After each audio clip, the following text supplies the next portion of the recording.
have no idea what's going on, but it's fantastic. The plot was there. It was definitely there. All the TikToks of people like sobbing into their copies of The Song of Achilles, it wasn't really hitting me like that. And then those last two sentences. Hi friends, it's video time. This week we are wrapping up everything that I read in the month of October, and people, I have been reading. October is probably my best reading month ever, at least since like childhood. Just ever since starting making videos about books and talking about them, I have just felt so inspired to be reading. I've been reading between my sets at the gym. I've been getting some funny looks, but it's good. I'm enjoying it.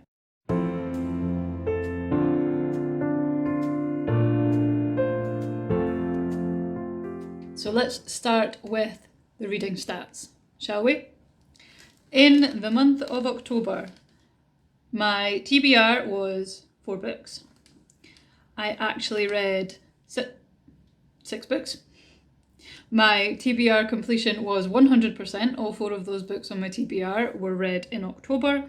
My total pages read were 2,255. Average pages per book, 375. Average pages per day, 73. Average rating was 3.9 stars. That's 1 2-star rating, 2 3.5s, 1 4.5, and we read two 5-star books in October. The month started slow, but it finished strong. Oh, I can't wait to talk about them because I have not talked about either of those books in any of my other videos this month, so I'll get to give you my thoughts on those for the first time. The books were by 6 different authors. 4 of those authors were new to me, 2 of them were familiar. I'd read their works before, and there were no DNFs. I almost never DNF a book that I've started. I feel a sense of commitment once I've started reading a book. It has to be pretty terrible. I have to be really hating it. I think I've had one this whole year that I didn't finish. So I know there are people out there reading 9, 15, 20 or more books in a month. I'm quite happy with my 6. I'm quite proud of that, but since there are only 6, we will talk about all 6 of those books. 4 of them I have talked about in other videos. I will link those videos if you would like to go and see my full thoughts, because we'll just be having a more condensed version here. We're also going to be discussing them in order of lowest rated to highest rated. And with that said, let's start with Throne of Glass by Sarah J Maas. This is my lowest ranked book of the month at 2 stars. In this book, we follow 18-year-old Selena Sardothian, who is Adarlan's finest assassin, allegedly. She has been captured and sent to a salt mine to be a slave. After a year of this, she is given an opportunity to become the king's champion. To do this, she needs to defeat 23 other ex-soldiers and criminals and come out on top. And if she can do that, then she'll be the king's assassin for a few years, and then she'll win her freedom. But once the competition starts, champions start dying one after the other, and she has to figure out what is going on in order to survive. It is much less exciting than it sounds. So Sarah J Maas is a new author for me. I've never read any of her other works before. However, I did read the first few chapters of this book on Fiction Press many moons ago. If you want to hear more about that, I talk about it in the reading vlog that I did on Throne of Glass. I'll link that here. But I haven't read any of her other works, and I'm not likely to on the strength of this one, to be honest. So I will own up to my biases. YA, not my genre. YA fantasy, even more not my genre, even though fantasy is my primary genre that I read. Because I've read fantasy for so long, since I was 5 years old, a lot of it can feel stale to me now. A lot of it can feel like I've just seen it before, I've read it before. And something else that I will own up to is that I get incredibly angry when I see books getting praise and popularity that I feel like they don't deserve. Now, before anyone pops off at me about that, when I say don't deserve, I don't mean objectively I think Sarah J Maas doesn't deserve to have sold these books, or that she hasn't put a lot of time and effort into her books, or that you're wrong for liking them, or that you can't like them, or that they're not good books. What makes a good book is entirely subjective. What I am saying is that if the world operated based on my opinion, she wouldn't have sold a copy. I'm sorry, she wouldn't have sold a single copy. I don't like them. I don't enjoy them. And also part of me is projecting because I've always wanted to write books, but I could never write this because my own self-criticism would tell me that it wasn't good. And so to see someone else who has written and published and got great success from something that I wouldn't have been able to put out into the world due to my own self-criticism, that is quite clearly projection. And those are my own emotions, and that is my own stuff to deal with. This actually has nothing to do with this book. However, when we're reviewing books, what are we doing except talking about the emotions that the book inspired in you? And that is a valid emotion that this book inspired in me. But the fact that it annoys me is my own issue. Like, why should I be annoyed that other people enjoy something that I can't enjoy? Well, I think that's part of being human. People are always trying to tell other people what they should think and what they should enjoy, and trying to dress it up as something else other than, I don't like it when you have different opinions from me. But I'm not going to go out there and tell people what they can and what they can't like and what they should be reading. All I'm going to do is give you my opinion on this book. And I can't pretend that I found it in any way enjoyable to read. Maybe I'm being extra harsh on it. Maybe it was a 3-star, not a 2-star, but honestly, I felt the 2 was being generous. It just really annoyed me. The characters annoyed me. They felt flat. The romance was baffling because if you don't like the characters, how can the characters like each other? Selena was just really irritating. Dorian was really cocky. Kale was just super up himself. And the plot was just really uninspiring. The plot was there. It was definitely there, and that's about all I can say about it. And on top of that, the writing felt kind of juvenile. So no, this book was not for me. I did not enjoy this book. I will not read any of her other works. Or maybe I will, maybe I'll make more videos on them, but for my own personal entertainment, I don't think I will ever pick up another Sarah J Maas book in my life. And that's all I've got to say. Next we have All Hallows by Christopher Golden. This was part of my Halloween reading vlog, which I will link up here if you're interested in that. I rated this above average. This was a 3.5 for me. I went in with no expectations at all, really didn't think it was going to be that great, and it definitely exceeded them. Here it is Halloween night in 1984 in Coventry, Massachusetts, and we have loads of human dramas going on. One family are losing their house. It's the last year that they will do their annual Haunted Woods for charity. The other family are having an argument on their lawn about the husband's drinking and infidelities. There's a couple down the street that have been doing some very unsavoury things with children, is all I will say. Trigger warning for that. But while all this is going on, there are 4 children wandering about in old-fashioned costumes, faded makeup, and they're asking the neighbourhood children to help keep them safe from something they call the cunning man. So as the night goes on, the human drama fades into the background and the supernatural creeps in and people start to die. This is a new author for me. I've never read anything by Christopher Golden before. I don't know if I will read anything more, just because horror's not really my genre. Purely plot-focused books, which I feel like this falls into, aren't really my genre. But if I felt like a horror, then I might pick them up again. So I read this super quickly because the plot does keep you turning the pages. It is a very plot-driven book. Obviously for me, the writing style is a big stumbling block when it comes to plot-driven stories.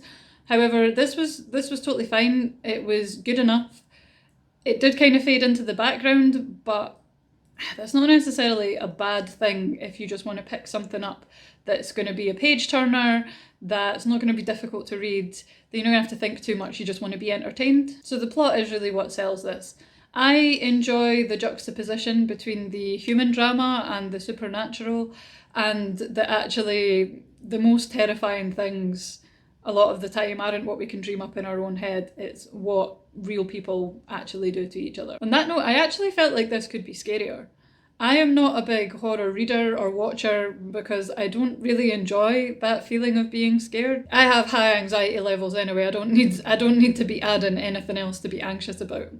However, I didn't find it that scary. Maybe I'm just much less sensitive than I thought I was. Then we have Popco by Scarlett Thomas. This is a very different book from All Hallows, but one that got the same rating of 3.5 stars for completely different reasons. So this is a known author to me. I have also read The End of Mr. Y, which is up here, which, if you've heard me talk about it before, was a really important book when I read it for the first time 12 years ago. So when I saw this in the second-hand shop, I thought, brilliant, more Scarlett Thomas, this is going to be amazing. So this book follows Alice Butler. She works for a multinational toy corporation called Popco. When she was young, her father disappeared and she was raised by her grandparents. Her grandmother is a famous mathematician and her grandfather is a famous code breaker.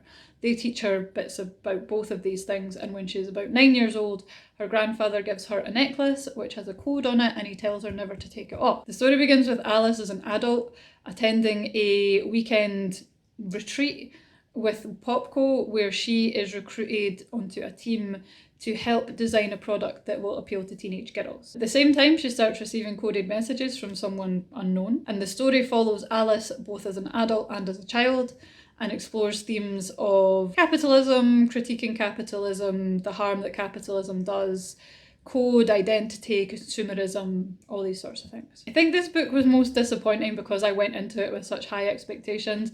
I was expecting to be able to rate this a 4.5 or a 5, and it just never delivers on its promises. It's promising mystery thriller, it's coded messages, it's a long-held secret on a necklace, and none of that's really what it's about. It's a lot of rumination on ideas. Now, I love ideas in books. I'm perfectly happy to read a whole book just to explore an idea, but it's different when you're being sold one thing and what you get is something else. The writing's definitely interesting, but at the same time, there's huge chunks of dialogue that are just exposition. It's basically just a character giving a lecture on an element of code breaking or something about psychology or something about mathematics, and the other character's just going, really? That's interesting. It's not dialogue at all, it's just exposition. I definitely enjoy young Alice more than adult Alice. Adult Alice is a bit pretentious, to be honest, but also the exploration of certain ideas like the harm that capitalism and consumerism cause, and particularly the exploration of veganism, I know will definitely rub some people the wrong way, and I've heard the book called preachy because of that. My own politics align with it quite well, so rather than being annoyed, I felt more like, okay, well, what could I be doing in my own life? So it has actually impacted my life and I've taken something away from it, but even still, I can't rate it higher than a 3.5 purely because the plot is just slow, the pacing is off, and it never delivers on what it sets up. The Ghostwoods is next on my list. This is by C.G. Cook. This is another author that I had never read before, and I went into this with no expectations at all. I didn't expect it to be good, I didn't expect it to be bad, and I think because of that I got the full unbiased impact, and it was a real sleeper. This was such a good book. I gave this 4.5 stars. So the book begins by introducing us to Mabel Haggith. She is a young girl / woman who lives in Dundee, Scotland in 1959. She's just found out that she's pregnant, despite the fact that she swears she hasn't had sex with anyone. The book then introduces us to the other main character, Pearl Gorham, who lives in Edinburgh in 1965.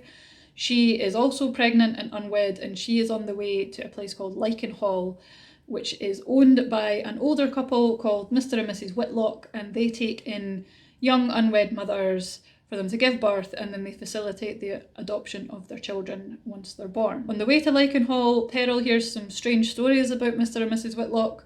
For example, that their son died in a car crash, but was later seen alive. The perspective switches between the two of them every few chapters, and 6 years apart, we start to uncover the secrets of the house and the woods and Mr. and Mrs. Whitlock themselves. This book was so creepy and heartbreaking. More heartbreaking than creepy, although it definitely has its moments. The creepy moments, when they were there, I found scarier than All Hallows. That was kind of just more gory, whereas this is more psychological horror. I also think it was really well paced with the mystery. It doles out little bits, but it keeps you guessing. It does heavily hint at what the solution to the mystery is. However, it doesn't give you the details, so I kind of knew generally where it was going, but I was hanging on until the last to figure out all the little bits. The exploration of pregnancy and motherhood in a time where women were still really heavily censured for having children outside of marriage was really touching. And again, most of the most horrific moments weren't anything to do with the supernatural, it's just the way that people treat each other. There were some moments where I genuinely felt like I'd been gut punched. There's one reveal in particular with Mabel. Oh, it's horrible. The writing is also fantastic. It really works to engage you, to convey the emotion, and just to draw you into this story and this world. The Song of Achilles, Madeline Miller. This book. Oh my god, this book. This book! Okay. This is tied for the best book of the month for me. I gave it 5 stars. I've never read anything by Madeline Miller before, but I'm absolutely going to pick up her other book now because this blew me away. So this is a retelling of the Greek myth of Achilles. I was not that familiar with the story of Achilles. I knew some details, but it's primarily about his relationship with Patroclus. So it's never stated in the Iliad that Achilles and Patroclus are lovers, but many people have interpreted the relationship that way. I think it's stated that they're very close friends. But this tells the story of how Patroclus was exiled to the court of Achilles' father for killing another child when he was young.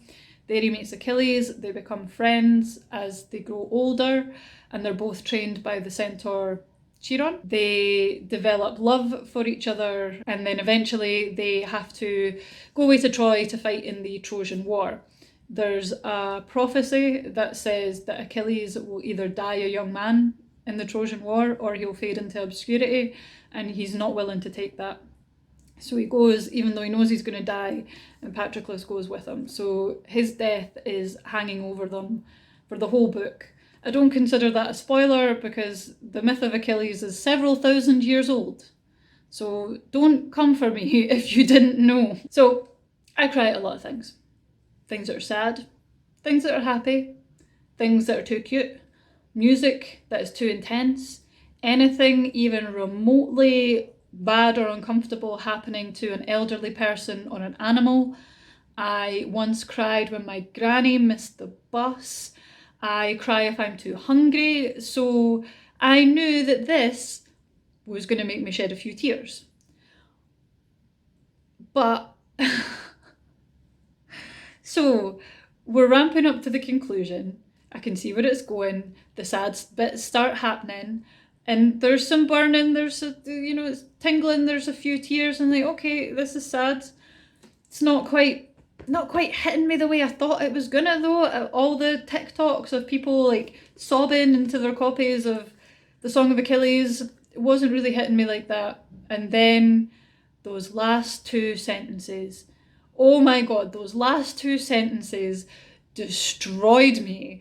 And I cried for 20 minutes after I finished this, and then I couldn't stop thinking about it for days afterwards, and I wanted to, even talking about it now, I want to go back and read it and destroy myself all over again. It was just so beautiful. It's so beautifully written. It's so poetic. I love the relationship. I love the tragedy, but you hope. You let yourself hope, even though you know you shouldn't. I was glad that I only knew the bare details of the myth of Achilles because it meant that I could experience things kind of blind and not really know all the bits that were coming. But yeah, 10 out of 10, no notes. This book, fantastic. Oh my god, I love this so much. Yes. And lastly, also tied for best book of the month at 5 stars is Piranesi by Susanna Clarke. So it was a bit of a month until I read these two right at the end, and oh, what a finish. What a way to finish the month. These two books were so fantastic, so different, but so fantastic. So Piranesi, this is by the same author as Jonathan Strange and Mr. Norrell, which I love so much. This is completely different to our other book, but at the same time there is like a small kind of connecting theme, magic disappearing from the world, but this is completely different. So Piranesi lives in the house. The house is possibly infinite. He's never reached the end of it. He's travelled as far as he can.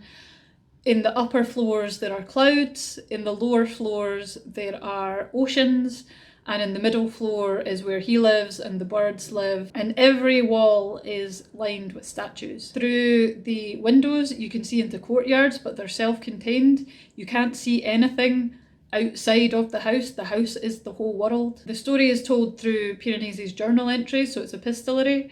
You have this very narrow view on this mystical world. I don't really want to say anything more about the plot because I don't want to spoil anything. Like, you need to experience this book for yourself because it grabbed me so quickly.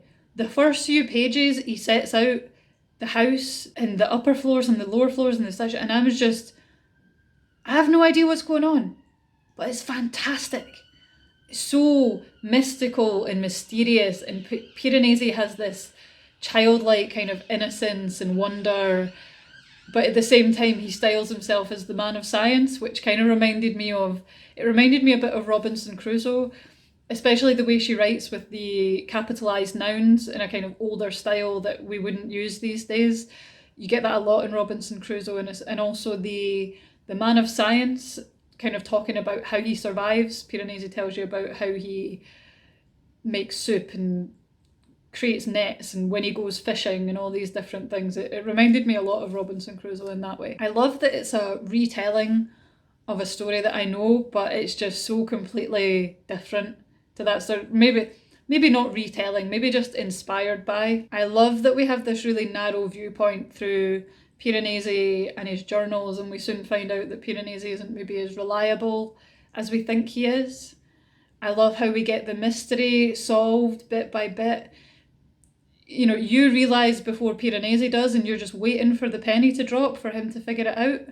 And I love that tension. Probably my only criticism is that it's too short, but actually it's probably the perfect size for what it is. It tells a very self-contained story and it's very well paced and it has that innocence to it, but it's also disturbing. And this is another one that stayed with me for days afterwards. I was thinking about it. So yeah, we ended the month on such a high note with these two books.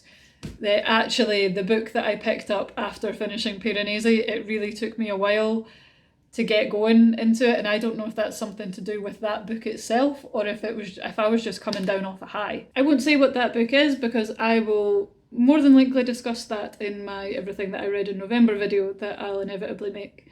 But until then, tell me your thoughts. Have you read the books that I read this month? Did you like them? Did you not like them? Do you have differing opinions than me? Let's discuss it. Let me know in the comments.